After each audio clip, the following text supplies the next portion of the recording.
Hi, everyone. This is Mary Pagano with Hera TV, and I have the pleasure of interviewing or having a conversation with Jessa Robuck, and she is CEO of VidaLuz. Did I pronounce it right? Yes, VidaLuz. VidaLuz Development. Great. And it's all about holistic, conscious communities. And as Hera, we are building out a city which will be for all religions, all nationalities, all genders, with a strong focus on the feminine. And we're going to be looking for women all over the world to hear their voices.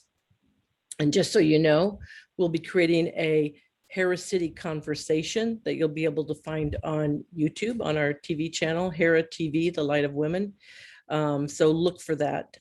Our first episode, so you know, will be March 16th, and you're welcome to join us.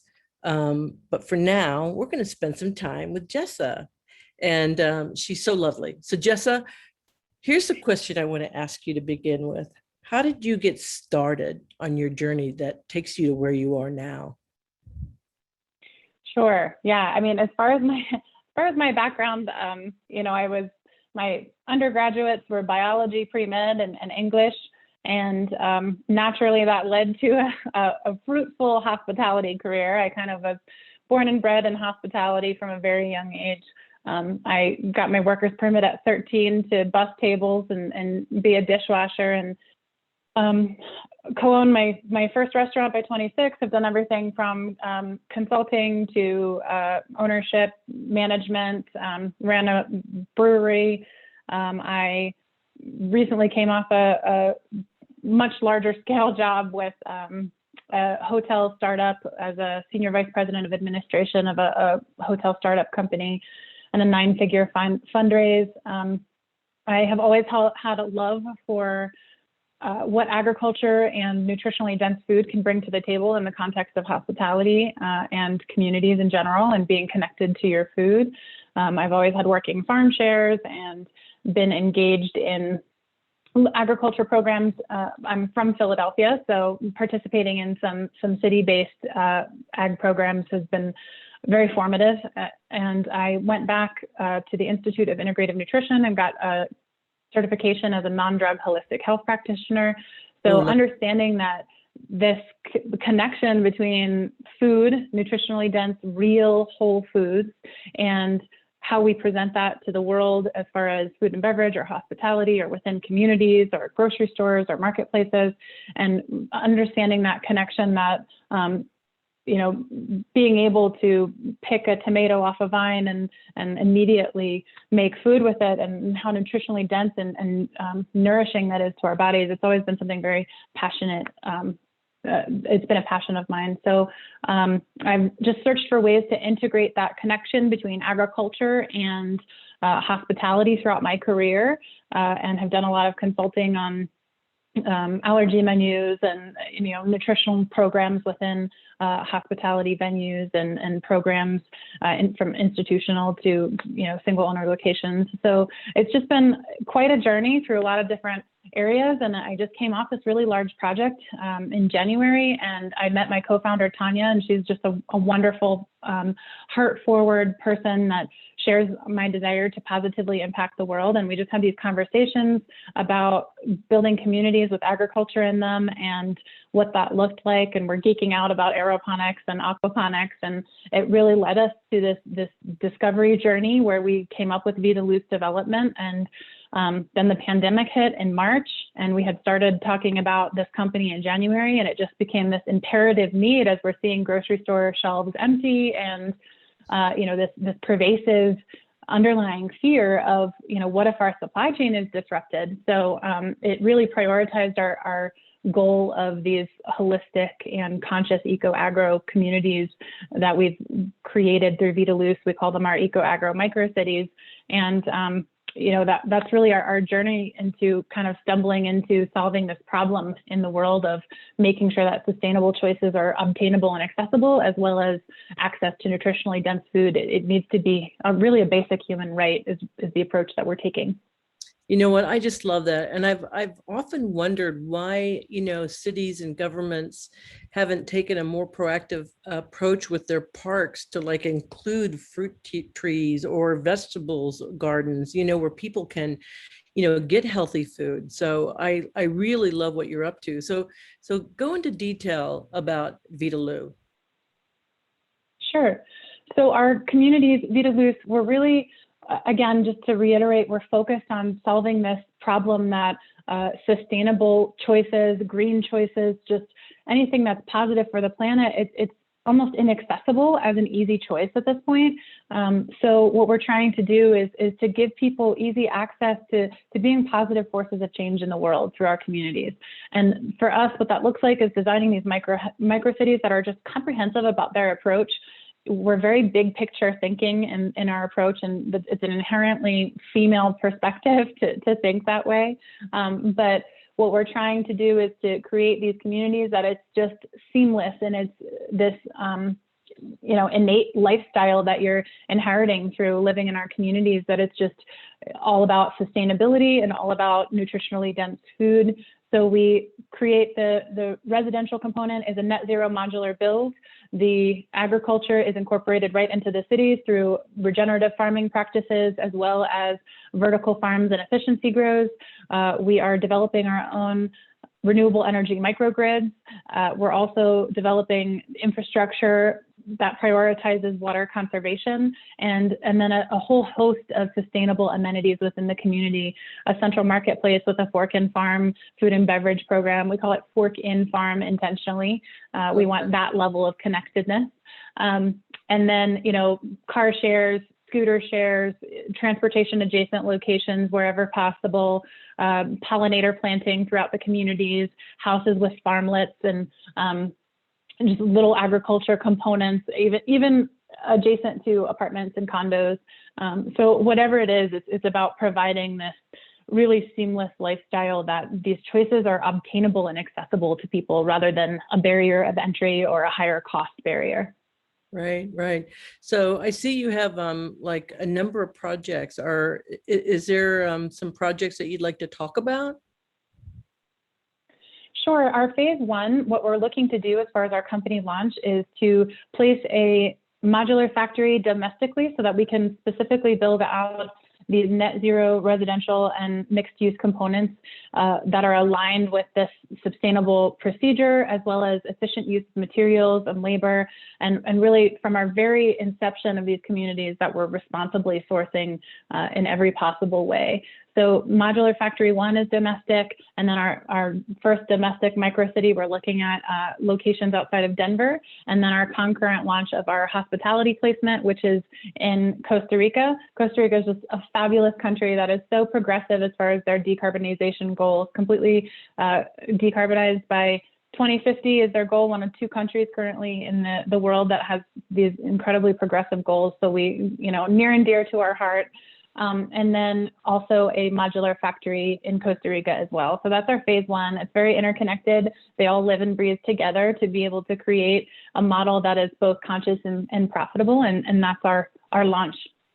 Very cool. So I saw on your deck about the conversation like with a wellness and spa environments and things of that nature. So can you tell me a little bit about that?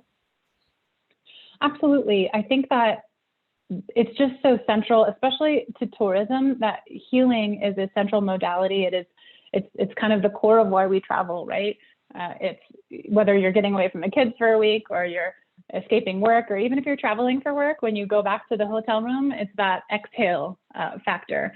So what we wanted to do is to really focus on healing in our tourism applications or just our developments in these locations that people would travel to. So we incorporated a holistic wellness center. And what that is for us, it's a very integrated component that we have this access to all of these different healing modalities. And we also incorporate it with our agriculture program. So medicinal grows right on the property that are included with this holistic wellness center. And it's about, how are we focusing on healing ourselves and prioritizing self-care. It's a very pronounced part of our tourism application, but we also include them in our microcities as well. We want to make sure that people at the core of what we're doing, it's all about wellness in a very holistic and comprehensive way. So we want to make sure that it's always a part of what we're doing. Great. So I'll have to include you in some of our conversations with Hera Wellness. So we've got a team that's focused on that and a number of projects that are taking place. So what else do you want to tell me about what you're up to? Well, I think the alignment with Hera City and what we're doing is, as female founders, what we're trying to do is to prioritize this recognition of feminine energy and the power that feminine energy brings to what we're doing. I mentioned before that, women really think about others and community and, 1,000 steps ahead. What is the impact of our choices? So it's just a very feminine approach to what we're doing. And, sometimes in the history of my career, unfortunately, in the hospitality industry, it's very male dominated, and not that that's always a bad thing, but it has created this mindset for me until recently that I was trying to almost hide my femininity in order to succeed in a corporate environment in that context. And I'm at the point in my life and in my professional career that I have learned to celebrate the fact that I am a powerful woman and what that brings to the table and how it is unique in the power and strength and energy that I bring to our model. And one of the things that we're trying to do within VidaLuz is really celebrate that, whether it's within our internal company culture, whether it's within the structure of the cities and our comprehensive big picture thinking and being proud of that. I think that we just need to learn to be unapologetic about what being a female really means in the world. And, VidaLuz is all about celebrating that. So I just think there's a lot of alignment with Hera City and, go women. We're amazing forces in the world, and we just need to not hide our light under a bushel anymore. Oh, I so totally agree. I think every industry or segment has been dominated by men, right? So when you think that 51% of the global population is women, but we're less than 10% at the table in basically any industry. Mm-hmm. I was in tech, the Fortune 50 segment within North America for a long time, and I've got mm-hmm. the scars, the wounds, and it's interesting that I've kind of gotten to the point where and I did manage like a man, and it was it wasn't healthy, mm-hmm. right? But I did it to survive, and I think we all did these things. But I'm hoping for the future generations that the women can operate like women, because we bring a whole interesting element, as you spoke about earlier, the whole emotional intelligence that is so critical for living. And we're not always about tall buildings and money. And I think because women are nurturers by nature, that we take care of children and family and community, that we understand those things that are really important for living. And what I love too, I kind of think that COVID was a bit of a blessing, that Mother Nature spanked us on our bottoms and sent us to our room. And I think it's allowed a lot of people to stop and think about slowing down. Why am I here? Right? Am I here to work, or am I here to live? And how do I want to live? So I think a lot of people are reevaluating that. And I also love the fact that of the countries that have survived COVID the best have been led by women. That says a lot, mm-hmm. doesn't it? It does. It does. And I that's so funny you mentioned that. I was actually reading an article that was correlating women-led countries with the fact that two things. Number one, that they thought big picture, and that it was that big picture approach. And I keep repeating that, but it's so important and it's so true.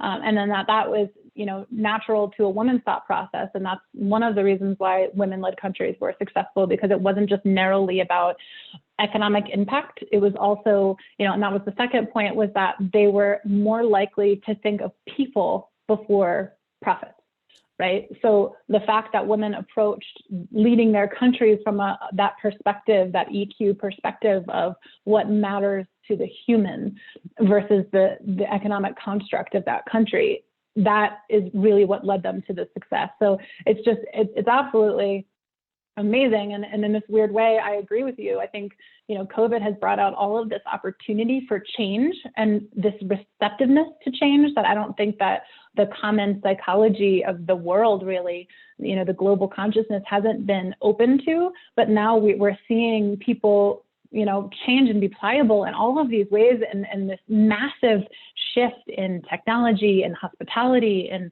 all of these businesses that, this is what was done for so long, but they've out of necessity had to shift. And it's honestly, it's created a huge opportunity for VidaLuz and a lot more receptiveness to people understanding that we need to be connected to our supply chain. We shouldn't have food shipped 1,500 miles to get to us. That there's just all of this opportunity for living lives that matter. It's more, people are more aware of the desire for meaning in their lives. And I think that it's just been such an opportunity for us. And I think it's wonderful because women should lead the way. And it's just so great. And you also, one other point, sorry, go ahead. I get so excited. But, you mentioned that 51%, that's women, and, we only have 10% of that voice. But I think it really leads back to the fact that also only 3% of women-owned companies are invested in currently, as far as the available investment that's out there. So it really the shift has to begin with how we are channeling money. Impact investment is just such a huge opportunity, but impact investment also has to shift and recognize the strengths of women-owned companies, minority-owned companies, all of these different segments that are underrepresented. And the shift in investment also has to come too. We have to put our money where our mouth is, right? So that 3% is not representative of the force and the power that we can bring to the table. Yeah, I totally agree with you. I think when I look at one of our strategic partners is Foundry, and it's a mobile app that's focused on women. And what I love about it and why I feel it's so important for Hera is that, think Facebook, LinkedIn, WhatsApp, Instagram, TV, and podcasting and academia, right? A mobile platform that, most women around the world have a mobile device, right? Even if they don't have computers in a network, many of them have a mobile device. And when you allow a platform that is not about selfies and look at me, I'm in, Costa Rica, right? Instead, it's how do we empower the women? How do women buy from other women around the world and support them? And how do women know about all the female organizations around the globe and the cool things that they're doing? And I think we have to get to this world that it's not about I and me anymore, it's about we. And when I look at a platform that brings all the voices together, and as we build out new communities, right, we have a source of chat and relationships, and everybody is connected. And it's not so much about my organization, but it's about us. And I think that if the women can get to the point where we adjust the crowns and not knock them off, we will be very brilliant going forward in this society. Because, I really do feel like if men can walk beside men and not behind men, will make a very big difference on the planet and humanity. So I so love what and what you're doing. So I think it's brilliant. Thank you. Yeah. So thank you. And I love what your perspective with, connection with other women. And I think, there's layers to that too. It's not just the I and me and the we. It's also about how are we creating that collective consciousness that's really about not just connection and community, but about education too. There's this huge component of how are we bringing everyone up to speed with this mindset, with how we're building communities. We have a very large education component to our model as well, because it's necessary. I mean, we could put it out there in the world, but if we don't really teach people how to use it and to make their lives better, and really it's all about increasing happiness. We want this happiness index within our communities that's so robust, but we want that because they have a full knowledge and understanding of their choices. And so, there's this onus of responsibility as well, as far as educating the consumer, the community member, the the employee, whatever it is, we have to bridge that gap. And community building is incredible in so many different ways, but there's also this educational component that we need to bring in as well too. Absolutely, absolutely. And I loved your earlier conversation about the fact that women, have big vision and think bigger. What's interesting, I mean, I've been in corporate America for a long time, and I saw a lot of short-term thinking, right? A CEO would come in, be there for 2 or 3 years, worried about the stock price, a lot of short-term decisions. We outsource practically every talented person in the US to abroad, right, for cheaper labor. And I think those short-term things that we've been doing for the last number of years in America is catching up with us. And I think the fact that women think longer term, and the fact that we think about humanity, that we think about planet, I think when you play the long game, the ROI is going to be much better. And it'll be a very valuable lesson for us as we go forward. So I know you're not going to be able to make our Hera City call next week, but what I wanted to ask you in regards to Hera City, what are the most important things that you'd like to see in it? I mean, really just that it's just so important to have that upfront awareness that feminine energy and feminine, the whole female focus is a strength and a power. For me, that empowerment factor is so huge. Again, I think we have had this same conversation about having to lead as a man, and I just would love to be able to have people be aware of what leading like a woman really means, because even though women are in these leadership roles, we've been forced to emanate this masculine energy in order to survive.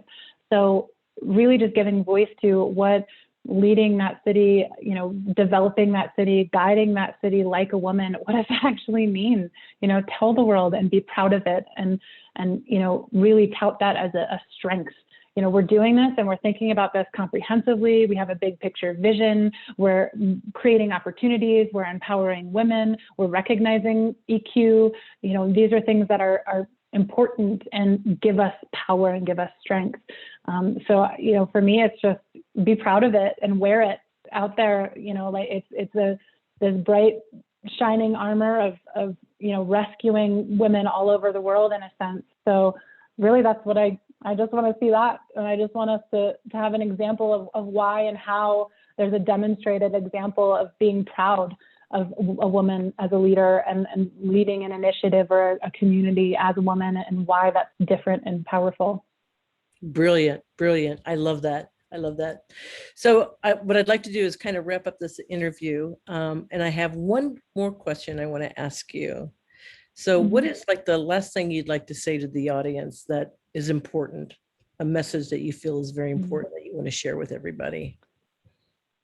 I mean, I've already said the fact that I think it's so important that, we're unapologetic about our feminine power. So, just to reiterate that, throw that out there one more time. I think, stop saying I'm sorry for that.